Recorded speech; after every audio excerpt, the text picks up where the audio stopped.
Hello everyone, I'm Greg Otta with FedScoop TV. Welcome to our Cybersecurity Hero Series, and I'm talking with Kiersten Todt, the Executive Director of the President's Commission on Cybersecurity. Thanks for joining us today. Thank you, Greg. So, talk to me and share with our viewers a little bit about this commission and how you see the commission working to improve the country's cybersecurity posture. Sure. So if the commission was formed out of the executive order that the president released in February of this year, and if you look at the executive order, it's a broad-ranging group of topics, and the way that the commission is scoping them out is looking at the 8 topics that are laid out under the heading of the digital economy. So essentially, how are we going to set up the digital economy? How are we going to facilitate it and ensure a secure digital economy 3, 5, 10 years into the future?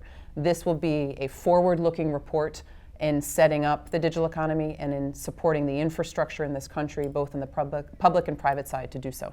So I know that you've had 2 meetings so far, 2 public meetings. What have you learned in those meetings that you think will go into the report that will help the public and private sector think differently about cybersecurity? So I think one of the fascinating parts of this for those of us who have worked on cybersecurity for a long time is, and one of the commissioners said this at the first meeting, is the problems haven't changed. They may evolve, they may grow, but we still have the same problems. So maybe the challenge has been that we're not looking at them in the right way. And one of the key elements that seems to be threading through the discussions, as well as how we're looking at the problems, is the element of human behavior and human incentives.